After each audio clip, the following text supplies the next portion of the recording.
교회 사역을 어떻게 하는 것이 지혜로운 방법일까, 이런 내용입니다.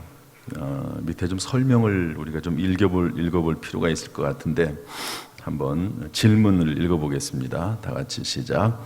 신앙생활을 오래 하다 보면 사역이 많아지는 것 같습니다. 하나님을 사랑하는 마음으로, 교회를 사랑하는 마음으로 권유가 들어오는 대로 사역을 하나씩 감당하다 보면 가족들을 돌보는 것, 나 자신의 건강을 챙기는 것도 소홀해집니다.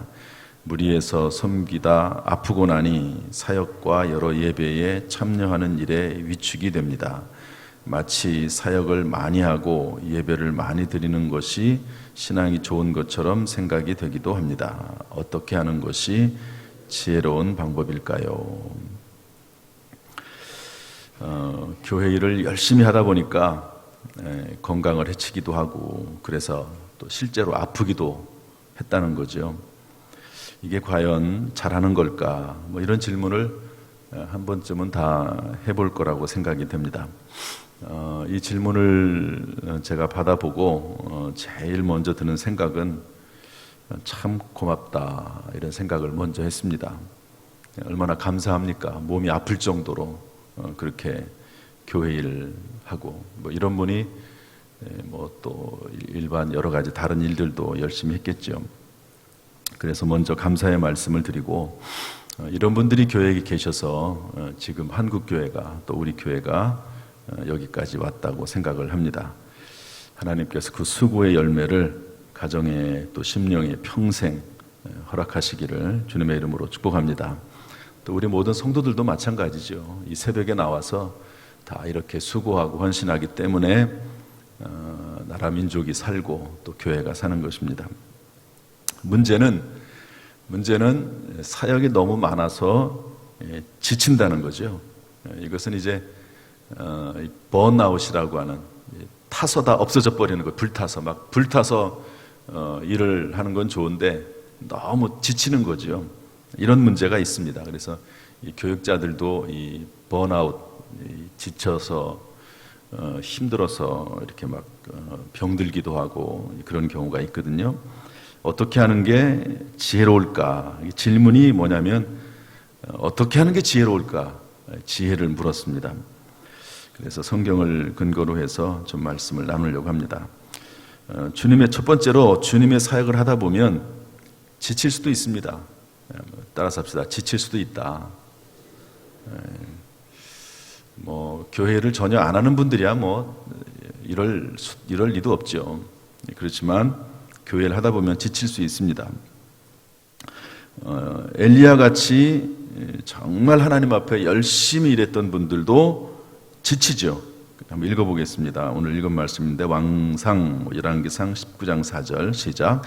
자기 자신은 광야로 들어가 하루길쯤 가서 한 로뎀 나무 아래 앉아서 자기가 죽기를 원하여 이르되 여호와여 넉넉하오니 지금 내 생명을 거두시옵소서.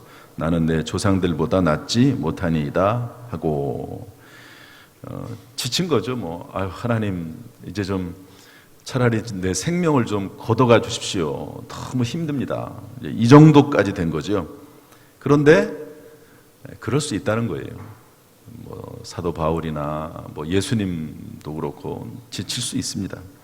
그것을 너무 나무랄 필요는 없습니다. 두 번째, 주님의 일을 하다 보면요, 깊은 마음에 상처를 받을 수도 있습니다.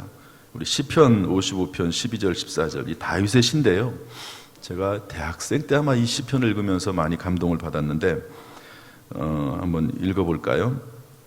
다 같이 시작. 나를 책망하는 자는 원수가 아니라 원수일진. 다시요. 나를 책망하는 자는 원수가 아니라. 여기서 끊어야 됩니다. 다시 한번 읽어봅시다. 시작. 나를 책망하는 자는 원수가 아니라 원수일진데 내가 참았으리라. 나를 대하여 자기를 높이는 자는 나를 미워하는 자가 아니라 미워하는 자일. 내가 그를 피하여 숨었으리라. 그는 곧 너로다. 나의 동료, 나의 친구요, 나의 가까운 친으로다. 우리가 같이 재미있게 의논하며 무리와 함께하여 하나님의 집 안에서 다녔도다. 깊은 마음의 상처를 다윗이 받은 겁니다. 그런데 누구한테 받았다고요? 원수가 아니에요, 원수. 원수면은 뭐 피하든지 참으면 되는 거죠. 원래 원수니까. 그런데 나의 동료, 나의 친구, 나의 가까운 친구, 항상 같이 재밌게 즐겁게 놀았던, 우리로 말하면 같이 사역을 하는 사람들, 교회에서 자주 만나고 같이 일하고 자주 보고, 이런 사람들이 이런 사람들에게 상처를 받는 거죠. 그럴 수밖에 없죠. 가까운 사람에게 상처를 받게 되어 있습니다. 가족이 얼마나 가깝습니까? 그런데 가장 깊은 상처를 주는 존재도 가족들이거든요. 뭐 그래서는 안 되지만 그런 경우가 많습니다. 그래서 이 주님의 일을 하다 보면, 안 하면은 그렇지 않지만 사역을 하다 보면 이렇게 상처를 받을 수도 있습니다. 어떤 경우에는 억지로 해야 될 때도 있습니다. 마태복음 17장 32절 다 같이 읽습니다. 시작. 나가다가 시몬이란 구레네 사람을 만나매 그에게 예수의 십자가를 억지로 지고 가게 하였더라. 예수님의 십자가 대신 지고 가는데 억지로 하는 거죠. 여러분도 그런 경우 있지 않습니까? 막 그냥 하기는 싫은데 할 사람이 없다고 목사님이나 또 뭐 다른 분들이 막 그렇게 얘기하니까 할 수 없이 하는 경우도 있지 않습니까? 그럴 수 있습니다. 교회 일이라고 하는 게 그럴 수 있죠. 어떤 경우에는 병이 들 수도 있습니다. 그 병이 치료되지 않고 평생 가지고 갈 수도 있습니다. 대표적인 예가 사도 바울인데요. 한번 읽어볼까요? 고린도후서 12장 7절 9절 시작. 여러 계시를 받은 것이 지극히 크므로 너무 자만하지 않게 하시려고 내 육체의 가시 곧 사탄의 사자를 주셨으니 이는 나를 쳐서 너무 자만하지 않게 하려 하심이라. 이것이 내게서 떠나가게 하기 위하여 내가 3번 주께 간구하였더니 나에게 이르시기를 내 은혜가 내게 족하도다. 이는 내 능력이 약한 데서 온전하여짐이라 하신지라.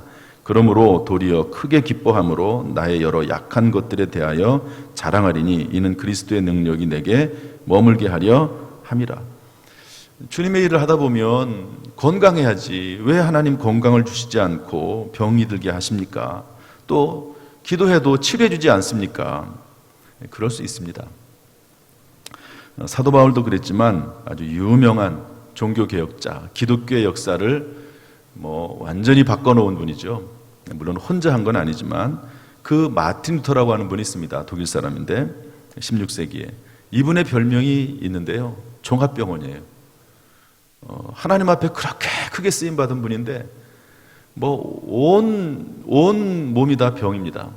그럼에도 불구하고 하나님 앞에 더 오히려 기도하면서 쓰임을 받는 거죠. 주님의 일을 하면 다 건강해야지. 대부분 다 그럴 거라고 봅니다. 그러나 그렇지 않을 수도 있습니다. 어떤 경우에는 주님의 일을 하면서 죽을 수도 있습니다. 죽을 수도. 사도행전 7장 59절 60절 스데반 이야기인데 한번 읽어보겠습니다. 시작. 그들이 돌로 스데반을 치니 스데반이 부르짖어 이르되 주 예수여 내 영혼을 받으시옵소서 하고 무릎을 꿇고 크게 불러 이르되 주여 이 죄를 그들에게 돌리지 마옵소서 이 말을 하고 자니라. 스데반은 복음 전하다가 돌에 맞아 죽었습니다. 가끔 제가 하는 얘기지만 베드로는 설교 한 번 했더니 3,000명이 회개했습니다. 그런데 스데반은 설교 한 번 잘못했다가 돌멩이 3,000개가 날라와서 죽었습니다. 돌에 맞아서. 그렇게 누가 설교를 하시더라고요. 죽을 수도 있죠. 하나님의 뜻 가운데 그럴 수도 있습니다. 우리 교단의 유명한 문준견 전도사님이라고 있습니다. 신안에 지금도 그 신안의 그 바다 이런 데는 그 섬들 많은 섬들은 90% 이상이 다 교회를 다니고 예수 믿습니다. 거의 100%. 그런데 그 일을 대부분 또 성결교회고요. 그런데 그 일을 했던 분이 누구냐면 문준경 전도사님입니다. 순교자지요. 정말 복음을 전하기 위해서 열심을 냈던 분. 복음을 전하면은 잘 살아야지, 끝까지 건강하게 살아야지. 그러나 그러지 않을 수도 있습니다. 물론 지금은 이런 순교 시대는 아닙니다. 그래서 조금 옛날하고는 다를 수 있지만 어쨌든요, 교회 일을 하다 보면, 주님 일을 하다 보면 아플 수도 있고 죽을 수도 있고 억지로 해야 될 때도 있고 하는데요. 교회 사역의 핵심은 뭐냐? 그럼 도대체 따라합시다. 교회 사역의 핵심은 하나님의 뜻 안에서 행하는 것입니다. 다시 한번, 교회 사역의 핵심은 하나님의 뜻 안에서 행하는 것입니다. 힘들 때도 있고 편할 때도 있습니다. 기쁠 때도 있고 슬플 때도 있습니다. 건강할 때도 있고 병들 때도 있습니다. 심지어 죽을 때도 있습니다. 그럼에도 불구하고 하나님께서 하시라면 하는 것이 주님의 사역이고 교회의 사역입니다. 교회 형편이 어려우면 일할 사람이 없으면 해야죠. 교회를 아닙니까? 교회 모두가 돈 받고 하는 것도 아니고 정말 주님의 일을 봉사로 하는 건데 사람이 없으면 힘들어도 해야죠. 어쩔 수 없습니다. 개인적인 일이 아니고 주님의 일이니까 그렇게라도 하는 것이죠. 다음의 사항을 좀 고려해야 된다 하는 거죠. 지금은 순교 시대는 아니기 때문에 그렇습니다. 첫 번째로 영성과 사역의 조화를 이루어야 됩니다. 따라합시다. 영성과 사역의 조화를 이루어야 한다. 대표적으로 마리아와 마르다 이야기인데요. 여러분 잘 아시죠?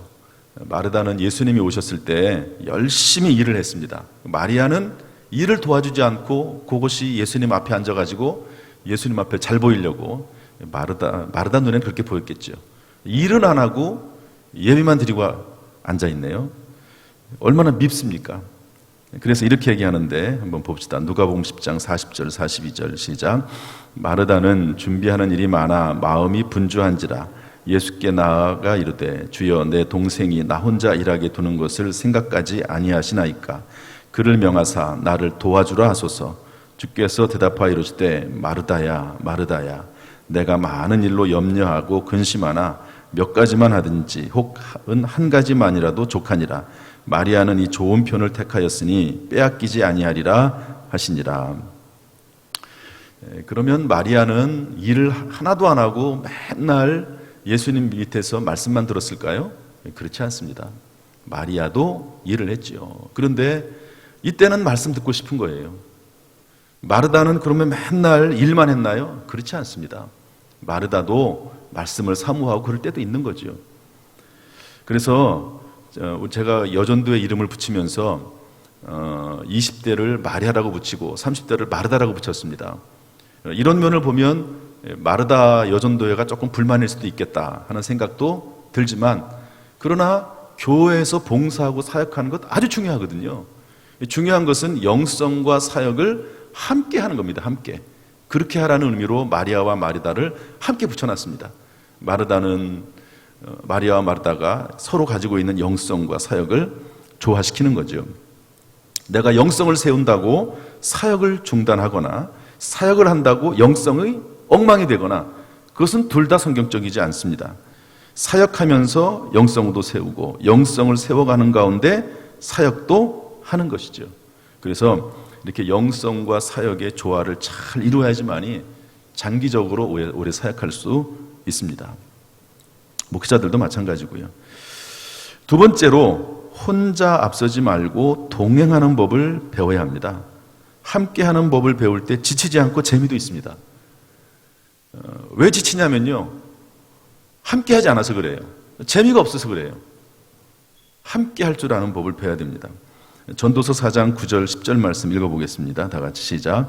두 사람이 한 사람보다 나음은 그들이 수고함으로 좋은 상을 얻을 것입니다. 혹시 그들이 넘어지면 하나가 그 동물을 붙들어 일으키려니와 홀로 있어 넘어지고 붙들어 일으킬 자가 없는 자에게는 화가 있으리라. 서로 일으켜가면서 하는 거죠. 따라서 교회는 빨리 가는 공동체가 아니라 함께 가는 공동체입니다. 따릅시다. 교회는 빨리 가는 공동체가 아니라 함께 가는 공동체다. 교회는요, 아주 잘할 수 있지만 함께 가기 위해서 기꺼이 조금 속도를 늦출 수 있는, 아주 잘할 수 있지만 함께 가기 위해서 조금 잘못할 수도 있는 그런 공동체가 교회입니다. 그래도 되는 곳이 교회고, 그래야 되는 곳이 교회입니다. 어떤 분은 너무너무 잘하려고 하는 분이 계세요. 그러지 마세요. 따라서 너무 잘하려고 하지 마라. 옆 사람에게 얘기 한번 해보세요. 너무 잘하려고 하지 마라. 너무 잘하려고 하지 마세요. 교회는 그런 곳이 아닙니다. 함께 가는 곳이고 함께 격려해 가면서 가는 곳입니다. 제가 우리 성전 이 예배당 짓고 나서 3년 동안 아주 어려웠죠. 저뿐만 아니라 함께 했던 모든 분들이 그랬습니다. 그런데 함께 서로 희노애락, 함께 기뻐하고, 기쁜 일 있을 때는 함께 기뻐하고, 화가 나면은요, 저보다도 더 화를 내시고, 화가 나고, 또 슬픔도 같이 하고, 즐거움도 같이 하고, 기쁠 때 같이 즐거워하고, 그러다 보니까 3년이 지난 겁니다. 저 혼자 또 몇몇 분들만 그랬다면요, 어려웠을 겁니다. 그런데 물론 더 열심히 냈던 분이 계시고, 그분들이 한 10분이 되려나요? 그리고 또 그 외에 한 40분 정도, 또 그리고 전체 성도님들이 협력을 했기 때문에 올 수 있는 거죠. 마치 교회는 2인 삼각을 하듯이 내가 빨리 갈 수 있어요. 그러나 함께 가기 위해서 보조를 맞추는 것입니다. 거룩한 눈치 보기를 하는 거죠. 지난번에도 제가 설교 시간에 얘기했지만 타교회 선배 장로님이 우리 교회 신임 장로님에게 이렇게 축하했다고 그러지 않았습니까? 축하합니다. 그리고 명복을 빕니다. 앞으로 죽어야 할 일이 많을 것입니다. 이것이 교회입니다. 함께 가기 위해서 때때로 나 자신을 죽이고 자기를 부인하고 하는 것이죠. 그래서 어제 여러분 수예배 설교 기억나십니까? 고등종교와 하등종교의 차이점이 있다. 고등종교의 특징은 자기 부인이다. 자기 부인. 그러나 하등종교는 자기를 부인하는 게 없는 거죠. 그래서 자기를 부인해 나가면서 혼자 앞서지 말고 동행하면은요, 교회 일도 재밌습니다. 서로 이렇게 격려해 가면서 같이 먹고 마시면서 예수님처럼 그렇게 함께 하는 거지요. 여러분, 교회를 할 때 너무 빨리 하려고 하지 말고 서로 협력해 가면서 기쁨으로 즐거움으로 감당할 수 있기를 주님의 이름으로 축복합니다. 세 번째로 하나님께서 세우신 현재 권위에 협력해야 됩니다. 이 현재 권위라고 하는 말이 있는데 이게 뭐냐면 교회는요, 권위가 바뀌게 돼 있습니다. 이렇게 예를 들어서 항상 구역장이 구역장인 것 아니죠. 항상 회장이 항상 회장인 것 아닙니다. 하나님이 회장으로서 권위를 세워놨습니다. 그러면 그 권위는 또 바뀌게 되어 있거든요. 그러면 어떤 사람은 현재 권위자로서 앞서지 말고 동행하는 법을 배우면서 해야 됩니다. 또 그리고 헬퍼나 팔로워, 돕는 사람은요, 그 현재 권위에 협력하는 겁니다. 그러다가 본인이 또 리더가 되면 또 함께 갈 수 있도록 애를 쓰고, 또 다른 사람은 또 협력하고, 그러면서 리더십과 팔로워십, 리더십과 헬퍼십이 함께 가는 것, 지도자와 협력자가 함께 가는 곳이 교회입니다. 그래서 여호수아 11장 15절 말씀 보면은요, 여호수아가 참 그런 면에서 훌륭한데 한번 읽어보겠습니다. 여호와께서 시작. 여호와께서 그의 종 모세에게 명하신 것을 모세는 여호수아에게 명령하였고 여호수아는 그대로 행하여 여호와께서 모세에게 명하신 모든 것을 하나도 행하지 아니한 것이 없었더라. 철저히 여호수아는 무려 40년 동안을 모세를 도왔습니다. 그리고 나서 모세를 뒤이어서 지도자가 되는 것이죠. 네 번째, 사역을 중단하기보다는 휴식을 취하는 방법을 개발해야 됩니다. 상당히 중요한 부분인데요. 오늘 본문에 읽었던 말씀도 그렇습니다. 엘리야가 너무너무 지쳐가지고 우울증, 심각한 우울증에 걸릴 정도로 차라리 나를 데려가 달라고 할 정도로 지쳤을 때, 야, 그래 너 그만둬라. 하나님 그렇게 말씀하지 아니하시고 어떻게 했죠? 천사들을 보내가지고 먹을 음식을 주셔가지고 회복하게 하십니다. 회복. 그러니까 지치고 낙심될 때 회복하는 법. 그러니까 이 정도까지, 엘리야면 어쩔 수 없지만 이 정도까지 가지 않도록 스스로 평소에 회복하는 그런 방법을 개발하면서 사역을 해야 되는데요. 우리 한번 읽어보겠습니다. 왕상 19장 5절 8절 시작. 로뎀나무 아래에 누워 자더니 천사가 그를 어루만지며 그에게 이르되 일어나서 먹으라 하는지라. 본즉 머리맡에 숯불에 구운 떡과 한 병 물이 있더라. 이에 먹고 마시고 다시 누웠더니 여호와의 천사가 또다시 와서 어루만지며 이르되 일어나 먹으라 내가 갈 길을 다 가지 못할까 하노라 하는지라. 이에 일어나 먹고 마시고 그 음식물의 힘을 의지하여 40주 40야를 가서 하나님의 산 호렙에 이르니라. 다시 일어나서 먹고 마시고 다시 일어나서 힘을 얻어서 사역을 하는 것이죠. 그래서 어떤 휴식을 취하는 방법을 개발하는 것이 참 지혜입니다. 세계 2차 대전 때 처칠, 영국의 수상이 처칠이었습니다. 얼마나 힘들겠습니까? 이분이 전쟁을 수행하면서 얼마나 피곤하겠어요. 하루에 2시간 내지 3시간밖에 못 잤다고 합니다. 그런데 이분이 건강하게 그 일을 다 행할 수 있었던 비결이 하나가 있다고 그래요. 그게 뭐냐면 낮잠을 잤답니다. 꼭 하루에 1시간, 2시간 요 정도는요 꼭 낮잠을 잤다는 거예요.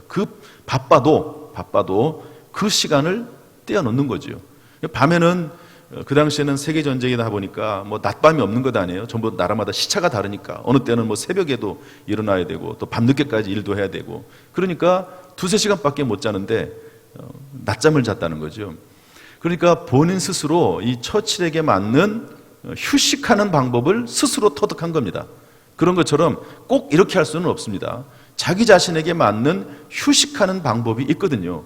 그 휴식하는 방법을 스스로 개발해 나가면서 사회 일도 하고 또 교회 일도 할 수 있다고 하면 참 지혜로운 방법이 되겠죠.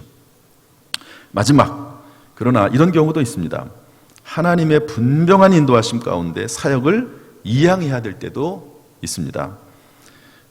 다른 사람에게 그 사역을 넘기는 거죠.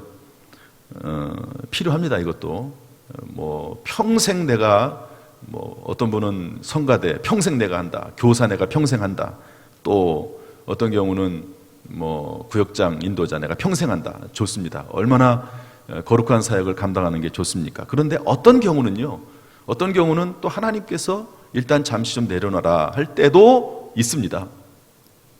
단지 회피나 게으름이 돼서는 안 됩니다. 이양 후에도 관계가 원만하게 유지되는 가운데 계속해서 협력자나 조력자가 돼야지만이 온전한 이양입니다. 언제든지 다시 기쁘게 공동체가 서로 다시 합할 수 있고 합류할 수 있는 이양이 되도록 해야 그 이양은 온전한 이양이 되는 거죠. 교회 내에서 우리가 함께 하기 때문에 그렇습니다. 계속 함께 해야 되기 때문에. 신명기 34장 9절 말씀 한번 읽어보겠습니다. 엘리야가 엘리사에게 이양할 때도 그렇고 또 모세가 여호수아에게 이양할 때도 그렇습니다. 읽어보겠습니다. 모세가 시작. 모세가 눈의 아들 여호수아에게 안수하였으므로 그에게 지혜의 영이 충만하니 이스라엘 자손이 여호와께서 모세에게 명령하신 대로 여호수아의 말을 순종하였더라. 하나님이 모세를 불러가시죠. 물론 이제 여기는 모세가 남아있는 것은 아니지만 어쨌든 정말 하나님의 계획과 섭리 가운데 이제 모세는 그의 일을 다 마치고 여호수아에게 그 사역을 넘기는 겁니다. 40년 동안이나 모세를 잘 섬겼어요. 그리고 나서 이제 모세의 뒤를 이어서 이스라엘 백성들을 이끌어가는 귀중한 사명을 맡은 것을 볼 수가 있습니다. 아무튼 교회 사역은요, 서로 이렇게 함께 하면서 그 휴식을 취하는 방법을 개발해 가면서 하면 참 교회 사역만큼 재밌고 또 가치가 있고 보람이 있고 즐거운 것이 없습니다. 하나님께서 우리에게 지혜와 능력을 주셔서 교회 사역이 행복하고 건강하고 재미있게 되기를 주님의 이름으로 축복합니다. 어떻게 해요? 교회 사역이 행복하고 건강하고 재미있고 그렇게 잘 감당할 수 있도록 서로서로 돕고 협력하는 복된 사역이 될 수 있기를 주님의 이름으로 축원합니다. 할렐루야. 기도하겠습니다.